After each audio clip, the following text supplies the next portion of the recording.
አብይ የሚባለው መሪ ስንት ዓመቱ ነው? እንግዲህ 3 ዓመት ከምናምን ወር ሆኖታል። ልታስተውሉ የሚገባቸው ነገር ግን አንድ ነገር አለ።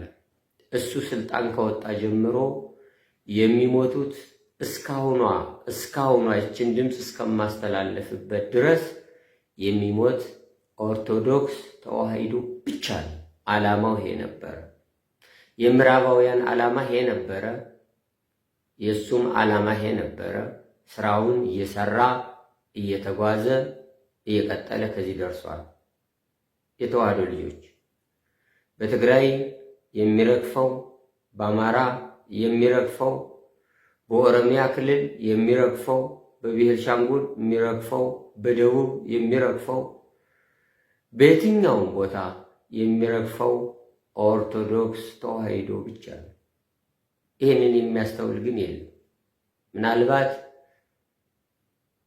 እግዚአብሔርን ማምለክ ትተን ቴሌቪዥንን ማምለክ፣ እግዚአብሔርን ማሰብ ትተን ዛሬ ዋልታ ቴሌቪዥን ምን አወራ፣ ፋና ቴሌቪዥን ምን አወራ፣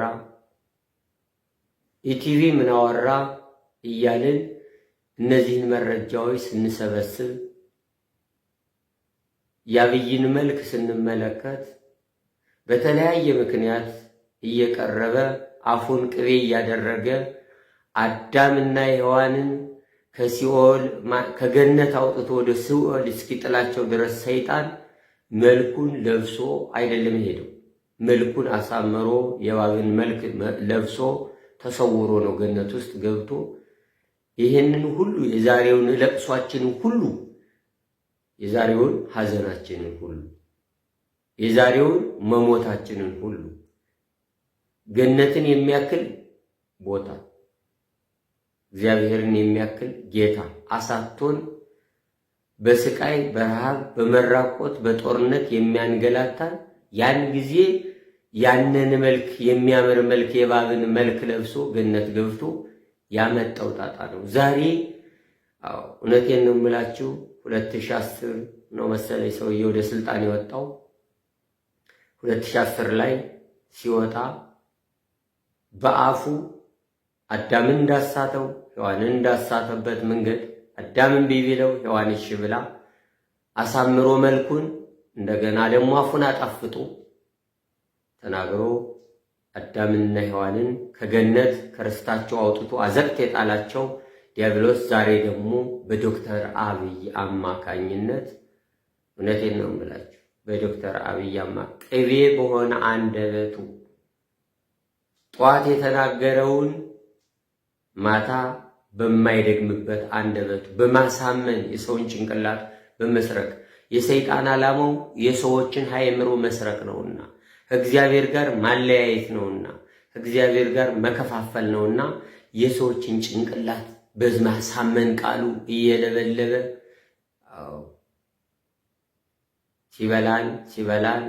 ሲበላን ቆየ። በዚያ ቤተክርስቲያን ሲቃጠል ሲነድ ህዝበ ክርስቲያን ሲገደል አሁን ያስተካክለዋል፣ ነገ ያስተካክለዋል እያላችሁ እሱን የምትከተሉ ቴሌቪዥን የምታመልኩ የነበራችሁ ኦርቶዶክሳውያን ዛሬ ግን ንቁ ባካችሁ። እኔ ለራሴ አይደለም ለራሳችሁ ነው። ዓላማው የጥፋት ነው፣ መንገዱ የጥፋት ነው። ተልእኮ ከምዕራባውያን ነው፣ ከአውሮፓውያን ነው። እንዴት ኦርቶዶክስን እናጥፋ፣ እንዴት ከኦርቶዶክስ ጋር ያለው ብሔር የትኛው ነው እናጥፋ በማለት የሚሯሯጡት ምዕራባውያን አውሮፓውያን የኢትዮጵያን መዝገብ ቀብረው ኢትዮጵያን ለመያዝ እየተሯሯጡ ያሉ ከቻሉ በዚሁ በርስ በርሳችን ካልቻሉ በኒኩሌር ቦምብ ሊያጠፉን ቅንብር ላይ ዝግጅት ላይ ድግስ ላይ ነው ያሉና ተጠንቀቁ። ዛሬ ትግራይን ከአማራ ጋር አማራን ከትግራይ ጋር እያባላ ይገሰግሳል። በኋላ ከኦሮሚያ የተነሳ የተደበቀ የተሸፈነ የት እንዳለ የማይታወቅ የተዘጋጀ የጦር መሳሪያ የታጠቀ በጣም ልዩ ጦር አለ። እሱ ይመጣል። ያን ጊዜ በሰይፍ ይቆርጠናል፣ ይቆርጣቸዋል፣ እንቆረጣለን። ቤተክርስቲያን ትቃጠላለች። ከእስላም ሃይማኖት ጋር ተባብሮ ኢትዮጵያን ይዋጋታል። ይቺ ቤተክርስቲያንና ኢትዮጵያ ኦርቶዶክሳውያን ዛሬ የታጠቁት ኃይሎች በመድከማቸው እርስ በርሳቸው በመገዳደላቸው ኦርቶዶክሳውያን በመቀነሳቸው ነገ ጧት የእስላም ሃይማኖት ለተወሰነ ጊዜ ያንቀጠቅጣታል። ኢትዮጵያ ቤተክርስቲያንን ያቃጥላታል። ህዝበ ክርስቲያንን ይገላታል። ይገለናል፣ ያርደናል። ዛሬ እንንቃ። የተዋህዶ ልጆች አብይ ምን እንደሚሰራ አታውቁትም። አንደበቱ ምላሱ ቅቤ ነውና በአንደበቱ እንደ ሰይጣን እንደ ዲያብሎስ የሚለበልብ ነውና ስለማታውቁት ነውና ከዛሬ ጀምሮ እንታውቁት መልእክቴ ነው። የተወደዳችሁ የክርስቶስ ቤተሰቦች፣ በመላ ዓለም የምትኖሩ የተዋህዶ ልጆች ወደ ማንነታችሁ ተመለሱ። አንተ አማራ፣ አንተ ኦሮሞ፣ አንተ ትግሬ የምትባባል ኦርቶዶክሳውያን መከላከያው ምን እንደሚሰራ የማንን ስራ እንደሚያካሂድ ሁሉ ልትነቁና ልታውቁ ያስፈልጋል። ምዕራባውያን አገራችን ሊወሩ እየሮጡ እያኮበኮቡ ነው ያሉ። ኢትዮጵያን አላወቅናትም። ኢትዮጵያ ማናት? ኢትዮጵያ ማናት? ኢትዮጵያ ጀርመን አይደለሽም። ኢትዮጵያ አሜሪካ አይደለሽም። ኢትዮጵያ እንግሊዝ አይደለሽም። ኢትዮጵያ ቻይና አይደለሽም። የተወደዳችሁ የክርስቶስ ቤተሰቦች ኢትዮጵያ ትልቅ ምድር ናት። ኢትዮጵያ ተራ ምድር አይደለሽም። እነ አብይ የሚመሯት ምድር አይደለሽም። እነ አብይ ከምዕራባውያን ተልከው መጥተው እኛን በእኛ የሚያተረማመሱ ነው። ዛሬ ቤተክርስቲያን ህዝበ ክርስቲያን ከተገደለ ነገ ማን ነው ለሀገሪቱን ኢትዮጵያ ብሎ የሚጸልይ? የሃይማኖት አባቶች ንቁ። የሃይማኖት አባቶቻችን እባካችሁ ከእንቅልፋችሁ ተነሱ። እባካችሁ ይህን ህዝብ መልእክት ተጠያቂ እንዳትሆኑ ይህን ህዝብ መልእክት አስተላልፉለት። እባካችሁ ነገ ወደ እናንተ ይመጣል። ትናንት ከቤተ መንግስት የነበሩት ወደ መሬት ወድቀዋል። ወደ መሬት ወድቀው ከመሬት አፈር ጋር ይንደባለላሉ። ወጥተውም ስልጣን ላይ ያሉት ነገም ይንደባለላሉ። እውነቴን ነው የምላችሁ፣ በቅርብ ቀን እግዚአብሔር ይህንን ሰውዬ ያነሳዋል። ይህንን ቃሌን እንዳትረሱት። በቅርብ ቀን ያነሳዋል፣ ይገድለዋል፣ ያስወግደዋል። መድኃኔ ዓለም ኢየሱስ ክርስቶስ ያስወግደዋል። እስከዚያ ግን እሱ የሰራቸው ስርቢቶች ከዚያም በኋላ ስራውን ያስኬዱታል። እልቂቱ ይቀጥላል፣ አይቆምም። መከራዋ በቃ እስክትባል ድረስ የእግዚአብሔር ሰዎች እስኪነሱ አንድ የእግዚአብሔር ሰው ይነሳል።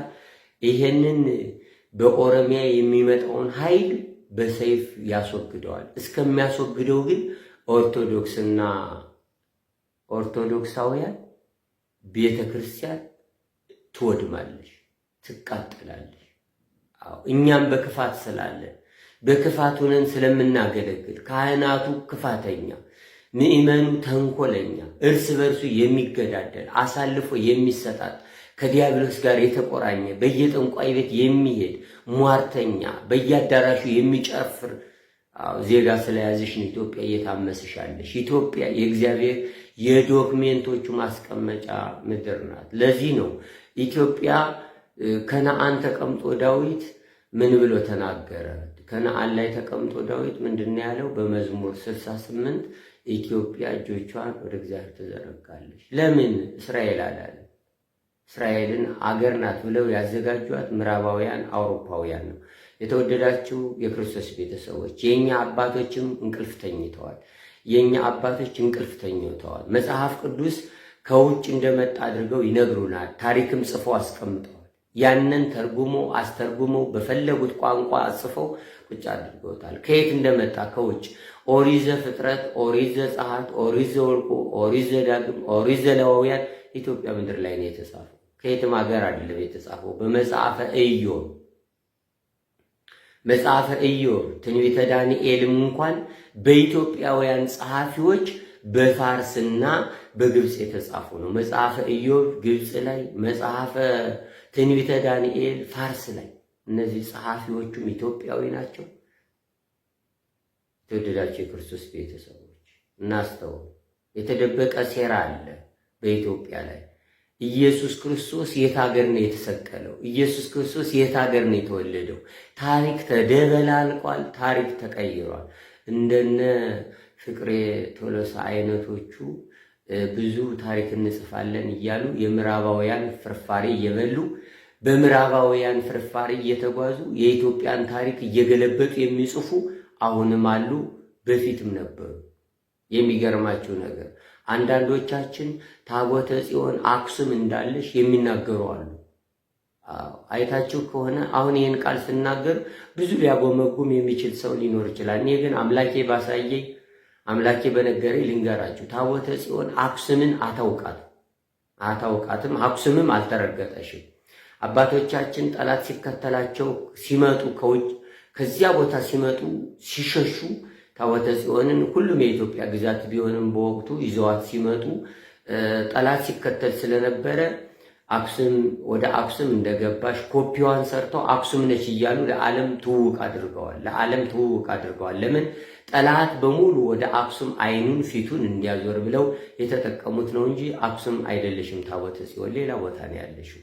ልነግራቸው አልችልም፣ አልናገርም። ይሄ ሚዲያ እንደ ሚዲያ ስለሚቆጠር ታቦተ ጽዮን አክሱም አይደለም ያለሽው። አይ ኢትዮጵያ ምድር ነው ያለሽ። አዎ ኢትዮጵያ ምድር ነች። ብዙ የተሰወረ ነገር ስላለን እኮ ነው። አሁን ምዕራብ አውሮፓውያን ወይም የኢትዮጵያ ነገስታቶች፣ የኢትዮጵያ መሪዎች ኢትዮጵያ የስንት ሺህ ዓመት ታሪክ አላት ነው የሚል ይሄ ዋልታ ቴሌቪዥን የሚባለው ፋና ኢቲቪ የምትሉት አሁን ታሪክ ያውቃል ሳያውቅ ለ3000 ዓመት ታሪክ ያላት እኮ ነች ይላል አንዱ ተነስቶ ያም ተነስቶ። ኢትዮጵያ የ3000 ዓመት ታሪክ ነው ያላት ኢትዮጵያ። ስለዚህ እኛ ኢትዮጵያውያን እኮ አናውቅ። እኛ ኢትዮጵያውያን እባካችሁ ኢትዮጵያን አናውቃትም። ስለማናውቃት ነው እሳት የሚበላን የሚለበልበን። ሌሎቹ ግን አውቀዋት ሊወሯት ይመጡ ነበረ። ቢወጡ ደግሞ የእግዚአብሔር መላእክት እየመታ ያሳድዳቸው ነበረ። እነ ቅዱስ ጊዮርጊስ ያሳድዷቸው ነበር። በዚያ በጣሊያን የመጡ ጊዜ እነ ቱርክ ሲመጡ ሁሉ የሚዋጋ ቅዱሳን ናቸው። ኢትዮጵያ ልዩ ምድር ስለሆነች አንዳንዶቹ 5000 ከአክሱም ጀምሮ ይሉና ኢትዮጵያ 3000 ዓመት ታሪክ ያላት እኮ ናት ሀገር ይላሉ። ከየት አመጡት? ከየት ነው ያወጡት? ኢትዮጵያ 7513 ዓመት ነው ያለ። ዓለምን ሲዘረጋ መድኃኔ ዓለም ኢየሱስ ክርስቶስ ክብር ይግባውና ዓለምን ሲዘረጋ አዳም የተባረረባት አዳም የወረደባት የተሰደደባት ምድር ኢትዮጵያ ናት።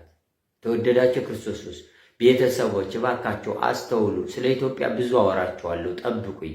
ጊዜ ካለ ኔትወርኩ ካለ ለመልቀቅ ነገሮችን ካሉ ልናገር ብዙ ቀን አስብና ግን ብዙዎቹ እብድ ነው እንደ ይሉኛል እያልኩኝ እንደ እብድ ከመቆጠር አንደበቴን ሰብስበው እያልኩ እኖራለሁ። ግን አላስቀምጠ ያለ ጊዜውም ስለደረሰ በጊዜው መድኃኔ ዓለም ይሄንን ታሪክ ይግለጥ ብዬ ስላሰብኩ ነው እንጂ ኢትዮጵያን ትውልዱ ያውቃትም። ኢትዮጵያን የሚያውቅ አንድ ጳጳስ እንኳን ልታገኙ አትችሉም። በአሁኑ ሰዓት ቢያውቁ ኑሮ እስካሁን ጽፈው መብቱ አቅሙ ነበራቸው፣ ስልጣኑ ነበራቸው፣ ማሳመን ይችሉ ነበር። ወይም ደግሞ እንግዲህ እውነተኛ አባቶች ኑረውም እነሱም ደግሞ እንዳይናገሩ ፈርተውም ሊሆኑ ይችላሉ። አለዚያ ደግሞ እንግዲህ የመንፈስ ቅዱስ አባቶች አይደሉም ማለት ነው። በመንፈስ ቅዱስ አይደለም የተሾሙት።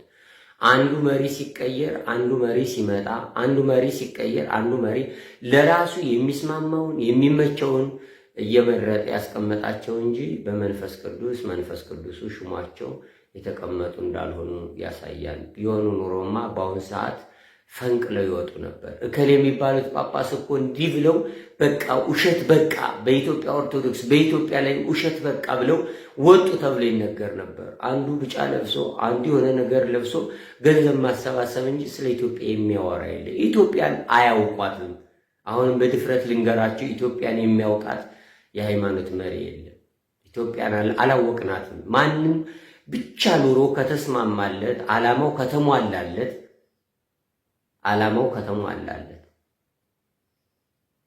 ኑሮ ከተስተካከለለት በቃ መለፍለፍ ነው እያለ መገዛጠን እንጂ መለፍለፍ ነው እንጂ ኢትዮጵያን የሚያውቃት ትውልድ የለም። ከጳጳሱ እንዲሁም ከመሪዎቻችን አላወቅናትም።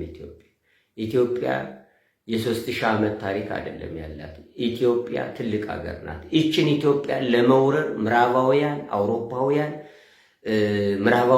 አሜሪካውያን ሌሎቹም ተሰባስበው ስራቸውን እየሰሩ የኒውክሌር ቦምባቸውን እያመረቱ በኢትዮጵያ ላይ ሊያዘነው የሚታገሉ ሀገራት አሉ።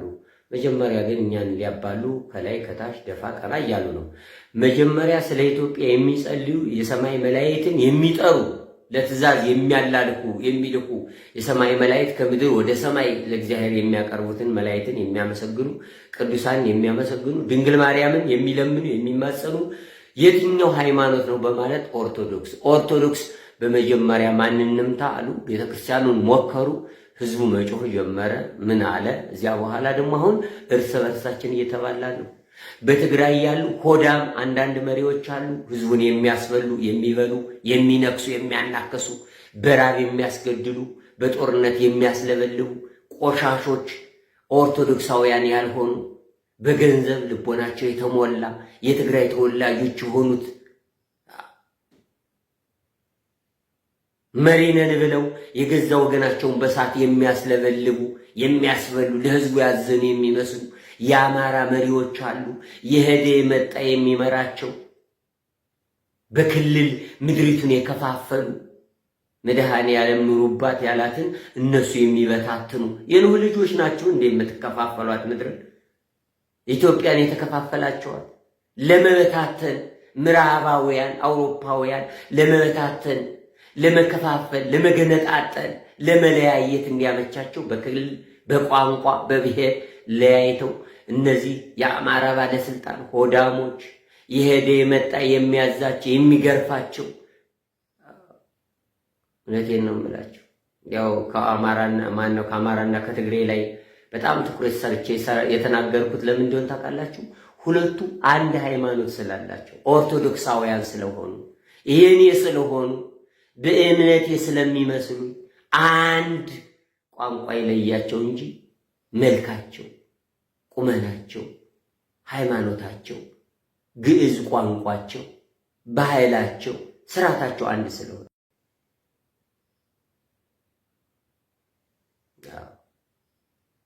ከሁለቱ አካባቢዎች ያለ ዶክሜንት ደግሞ ልዩ ነው። በተለይ አማራ ክልል ላይ ያለን ዶክሜንት ዓለም በጉጉት የሚጠብቀው ሊያወጣውና ሊረከበው የሚፈልግ ከአማራ ክልል ላይ ያለ ግን ምን ይህ ትውልድ ካልጸዳ ያ ነገር ይህ ትውልድ ኢትዮጵያውያን ብቻ አይደለም የሚጸዱት። በነገራችን ላይ አውሮፓውያንም ይጸዳሉ። ያ ዶክሜንት ሊወጣ ሲል ያ ምስጢር ሊገለጥ ሲል ኢትዮጵያውያን በእርስ በርስ ጦርነቱ እንዲሁም ምዕራባውያን ገብተው ያጸዱታል። የገባውም ሳይወጣ በዚሁ ደቆ ይቀራል። እዚያ በኋላ ለእውነተኞቹ እግዚአብሔር ለሚማጸኑ ዘረኛ ላልሆኑት በዘር በቋንቋ የማይመኩት ትግሬ ሆኖ አማራውን ኦሮሞን የማይጠላ ደቡቡን የማይጠላ ሌላውን ብሔር የማይጠላ ሌላውን ቋንቋ ተናጋሪ የማይጠላ አማራ ሆኖ ትግሬውን ኦሮሞውን ሶማሌውን የማይጠላ በስጋ የማይጠላ ንጹህ የሆኑ ሰዎች እነዚያ በንስሐ የታጠቡት በስጋው ደግሞ የተዘጋጁት እግዚአብሔርን አሁንም የሚያመልኩት በልዩ ሁኔታ በቀን 1 ጊዜ 3 ጊዜ 4 ጊዜ 5 ጊዜ 7 ጊዜ የሚማጸኑት እነዚህ ያችን ዶክሜንት ያዩዋታል። ከየት እንደምትወጣ የት አካባቢ እንዳለሽ ያዩዋታል።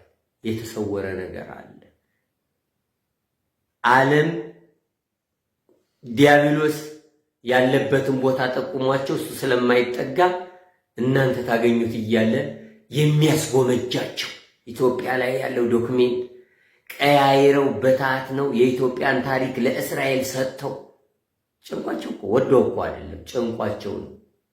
እዚያ ደግሞ ከኢትዮጵያ ዘሮቻችን ናቸው እያሉ እንዲያጓጉዙ ያደረጉ ምዕራባውያን ሲጀመር እኮ ትክክለኞቹ አይሁዶች የት እንዳሉ ታውቃላችሁ? የመን ነው ያሉት።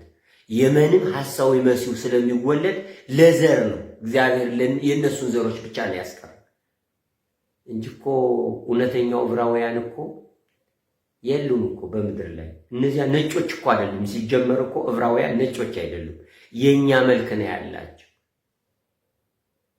አሁን አይታችሁ ከሆነ መንፈስ ቅዱስ ተቀብተው መንፈስ ቅዱስ በላያቸው ላይ አድሮ ስዕል የሚስሉን ወንድሞቻችን አይታችኋቸው ታውቃላችሁ? የተወደዳቸው የክርስቶስ ቤተሰቦች ይሄ ስዕል የሚስሉ ጸጉራቸው ኢትዮጵያውያን መልክ አስመስለው የሚስሉ ሁሉን ነገር አንዳንዶቹ የፈረንጅ ስዕል አስመስለው የሚስሉ አሉ። እሱ የጣሊያን ስራ የዚህ ምዕራባውያን ሴራ ነው። ግን ኢትዮጵያውያን አባቶቻችን ስዕል ሲስሉ ያሳምሩታል። የጌታ መልኩ ጸይም ነው፣ በጣም ነጭ ፈረንጅ አይደለም። ጸጉሩም ከላይ በቃ እመቤታችን አቅፋ ውስጥ ታዩ ጸጉሩ ይሄ የአባቶቻችን ጎፈር የሚመስላል አይደል? የዚህ አይነት ነው። ለምን? አዎ ከኢትዮጵያውያንና ከኢትዮጵያውያን የተወለደ ስለሆነ አሁን ታሪክ ተገልጦብን እንዴ ጌታ እኮ የተወለደው እስራኤላዊ ነው ይሎችው። እስራኤል ማለት ምን ማለት ነው?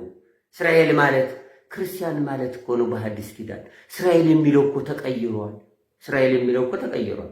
እስራኤል የሚለው በምን ተቀይሯል? በምን? እስራኤል የሚለው ክርስቲያን። በፊት እስራኤል ማለት እግዚአብሔርን የተከተለ ሕዝብ ነው። በሐዲስ ኪዳን እስራኤል ማለት ክርስቲያን ማለት ነው እኮ። እስራኤል ማለት የመጀመሪያው ስም እኮ ለያዕቆብ ነው። ከዛሬ ጀምሮ ስምህን እስራኤል ብያለሁ። የሰው ስም እኮ ነው። ዛሬ ግን የሀገር ስም አድርገውታል። የሀገር ስም አድርገውታል። ሙሴ እስራኤል የምትባለውን ምድር አያውቃት። ሙሴ እንዲህ ብሎ ስለ እስራኤላውያን ጽፏል ይለዋል። የታውቁት ሀገሪቱን አያውቃት፣ ምድሪቱን አልተወለደባት፣ አልተረገጣት። በየታውቆ ጻፋት? ከኢትዮጵያ ምድር ላይ ነው ሁሉ ነገር የተከናወነው። ግብፅ አካባቢ ተወለደ፣ ወጣ፣ ስደትን ጀመረ። በኢትዮጵያ ምድር ላይ ነው ሲዞር የነበረው። በዚህ በኤርትራ ባህር የሞተው በዚህ ኢትዮጵያ ግዛት ላይ ነው የሞተው። የተቀበረው የት ቦታ እንዳለ አንዳንዶቹ እዚያ እስራኤል ቦታ ነው ይለዋል። ሲጀመር መጽሐፍ ቅዱስም እኮ የተቀበረበትን ቦታ አይናገርም። እግዚአብሔር ሰውሮ ነው የቀበረው እኮ በዚያ ምዕራባው ተራራ ስር ቀበረው። ማንም አላየውም እኮ ህዝቡ እንዳያየው እንዳያመልከው። እውነቴን ነው። ብዙ ብናገር ደስ ይለኛል፣ ግን አሁን ቪዲዮ በረዘመ ቁጥር አይተን አይደርሳችሁም ለእናንተ። ያ ስጋት ነው ያለኝና ለዚያ ነው ተወደዳችሁ የክርስቶስ ቤተሰቦች ሁላችንም ልንጸልይ፣ ልናለቅስ፣ ልናነባ ያስፈልገናል። ኢትዮጵያን አናውቃትም። የተደገሰብን ድግስ የደገሱብን ሰዎች እወቋቸው፣ እባካችሁ ንቁ። መጥቷል ጊዜው፣ ሰዓቱ መጥቷል። ልንለበለብ ነው። ከመለብለባችን በፊት ግን ራሳችንን እናዘጋጅ። በኦሮሞ ያለ ኦርቶዶክስ፣ በአማራ ያለ ኦርቶዶክስ፣ በትግራይ ያለ ኦርቶዶክስ ፈልገህ ራስን አገኝ። ምናልባት አተርፍም። ከልብህ ቂም በቀል ያለብህ፣ ክፋት ያለብህ፣ ተንኮለኛው፣ ዘረኛው፣ ሟርተኛው በሙሉ ትበላለህ። ሁሉም ይመጣሉ። ሁሉም ተዘጋጅቶልሃል። በዙሪያ እሳት ከቧል። እሳት ሊበላህ ነው፣ ሊገበግብህ ነው። እኔ ሳልል ጊዜው እየነገረ ነው። ሕዝቅኤል ምዕራፍ 30 ቁጥር 4 ጀምራችሁ ተመልከቱት። እርስ በርስ ኢትዮጵያውያን እርስ በርስ በሰይፍ ይዋደቃሉ። ይቀጥላል። እነ ግብፅ ምን እንደሚሆኑ ኢትዮጵያን አንድ እውነት ልንገራችሁ። ምናልባት እኔ አማራ ነኝ፣ አማርኛ ቋንቋ ተናጋሪ ከአማራ አካባቢ ሰዎች በክልል ከከፈሉት አማራ አካባቢ ተወልጄ ያደግኩት ሰው ነኝ። ልነግራችሁ የምፈልገው ግን ኢትዮጵያን ነገ ነፃ የሚያወጣት የአማራ ገበሬ ነፃ ስልህ ግን ከትግራይ ጋር ከኦሮሞ ጋር አይደለም። ከፊት ከጀርባ ሌላ ድግስ አለ። የእነ አሜሪካ ድግስ አለ፣ የእነ ግብፅ ድግስ አለ፣ የሳውዲ አረቢያ ድግስ አለ። ያቺ ማነች ራሻ የምትላተኝ? ራሻ እኮ ከኛ ጎን ናት። እስራኤልማ እንደ አንደኛ ናት። ቻይና በተለይ የምትል ከርፋፋ ትውልድ ስለሆንክ ነው እንጂ ሁሉም ከድግሱ አሉብን። በእጅ አዙር ነው። አሜሪካንን ወደፊት ወደኋላ ራቅ ግብፅን በምክንያት እያደረጉ የሚያመጡልህ ሆን ብለው ነው። ሁሉም ሊበላ ተዘጋጅቷል። ያንን ግን የአማራ ገበሬ ከፖለቲካ የነጻ የፖለቲካ ግንኙነት የሌለው ከእልቂቱ በኋላ የተሰለፈው ሁሉ ወድሞ ጸድቶ ታጭዶ በትግራይም የተሰለፈው በአማራም የተሰለፈው በኦሮሞም የተዘጋጀው ድግስ የሰለጠነው ተቀብሮ ያለው በየኮራው እየደገሰ እየተቀለበ ያለው በቤንሻንጉልም በሶማሌም የተዘጋጀው ድግሱን ያዘጋጀው ድግስ የታጠቀው ኃይል በሙሉ አመድ ይሆናል። ያ አመድ ከሆነ በኋላ ከአማራ አካባቢ ገበሬዎች ይነሱና ተዘጋጅተው ማን እንደሚያዘጋጃቸው አይታወቅም። እግዚአብሔርን መልአክ ይዘው ወይም ደግሞ አብሯቸው ከመካከላቸው የበቃ የተቀደሰ የተባረከ የተቀባ እግዚአብሔር የቀባው ሰው በሱ ኃይል አድሮ እግዚአብሔር መንፈስ ቅዱስ በሱ ሰርጾ በፊቱ ጨረር በፊቱ ኃይል በእጁ በመንፈስ ቅዱስ በጸሎቱ በትጋቱ በንቃቱ እግዚአብሔር ጋር በመቆራኘቱ ግብፅንም አሜሪካንም የዓለምን ክፋተኛውን ትውልድ ሁሉ በየልቡ ባረገዘው ሁሉ ልቡ አርግዞ በተቀመጠው ክፋት ሁሉ እየለበለበ እየገበገበ ይጥለዋል። ያን ጊዜ እግዚአብሔር ደስ ይለዋል። እግዚአብሔር ተበቀለ ይበቀላል። አሁን ግን ትውልዱን ቆሻሻ ስለሆነ ጠማማ ትውልድ ስለሆነ ይኸው ይበላዋል፣ ያቃጥለዋል። እኛ ኦርቶዶክሳውያን ግን ከቻልን እንንቃ፣ አንገዳደል። ኦርቶዶክስን ምዕራባውያን እነ አብይ ኦርቶዶክሳውያንን ለመቀነስ ለማጥፋት ለማውደም እዚያ በኋላ ምዕራባውያን ለሚያስቧት እየደገሷት ያለውን ድግስ ነው የምነግራቸው። ለሚያስቧት ላቀዱላት በዚያ የአውሬውን ስርዓት ለሚቀበሉ ዜጎች ይቀሩልናል ብለው ስለሚያስቡ መጀመሪያ ግን የማይቀበለን ኦርቶዶክስ ነው በሚል በትግራይ በአማራ በተለያየ በኦሮሚያ ሲታጨዱ ከርመዋል። አይታቸዋል። ኦርቶዶክሳውያን በየትኛውም ቦታ ላይ ያለው ኦርቶዶክስ የማድቀቅ የማዳቀቅ ስራ ነውና አሁን ቀድመን ቤተክርስቲያንን ብናፈልስ ብናቃጥል ከአማራ አካባቢ የታጠቀው ኃይል ከትግራይ የታጠቀው ኃይል መጥቶ ለምን ቤተክርስቲያን ተቃጠለች ብሎ ይወጋናል በማለት መጀመሪያ የታጠቀውን እርስ በርሱ ማናከስ፣ መከላከያ ከጀርባ ሆኖ ማርሽ ቀያሪ ይሆናል። ማርሽ ቀያሪ መሀል ይገባል፣ ያባላል፣ ይወጣል፣ ያናክሳል፣ ስራውን ይሰራል። ትእዛዝ አለው ከማን? ከጠቅላይ ሚኒስቴሩ። ጠቅላይ ሚኒስቴሩ ከማን? ከአውሮፓ ከአሜሪካ። የአማራ መሪዎች የትግራይ መሪዎች ልክስክሶቹ ደግሞ ህዝባቸውን ያስበላሉ፣ ያስገድላሉ። የተወደዳቸው የክርስቶስ ቤተሰቦች አልነቃንም። ንቁ። አይናችሁን ግለጡት። አይናችሁን ግለጡት። አይናችሁን ግለጡት። አይናችሁ ካልተገለጠ ያ ውሳጣዊ አይናችሁ ካልተገለጠ ከፊታችን የቆመውን አናየው። በለዓም በዚያ በኦሪት ዘኍልቍ ምዕራፍ 22 ቁጥር 31 ላይ የተመዘዘ ሰይፍ የያዘ እግዚአብሔር መልአክ በፊቱ እንደቆመ አልተመለከተም። አህያዋን 3 ጊዜ በዱላው መታት፣ ሂጂ እያለ። አህያዋ ግን መልአኩን አይታው ነበር። መልአኩን እንድናይ የመጣውን የተደገሰውን ድግስ እንድናይ መልአኩ ሊያጸዳው የቆሸሸውን ሊያስወግደው እንደቆመ በፊታችን መድኃኔዓለም ይግለጥልን፣ እንየው። አይናችንን ያብራልን። አይናችንን እናብራ።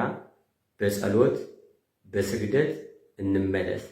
እርስ በርሳችን ከመተኳኮስ ከመገዳደል ለመሬት ብለን ከመናቆር እንውጣ። መሬትኛል እስካሁን እኮ ትግራይ፣ ጎንደር፣ አዲስ አበባ፣ ጋምቤላ፣ ሶማሊያ፣ አማራ፣ ትግራይ፣ ኦሮሚያ፣ ጎጃም፣ ጎንደር፣ ወሎ፣ ሶማሊያ፣ ደቡብ ክልል እየሄደ ነው የሚሰራ ነበር። ዛሬ እንዴት ነው? የትኛው መሬት አጥጋቢ ሆኖ ነው? ማን የቆራረጠ? ባለርስቶች። ኧረ ተው እናስተውል። ጥለነውን እንሄድ።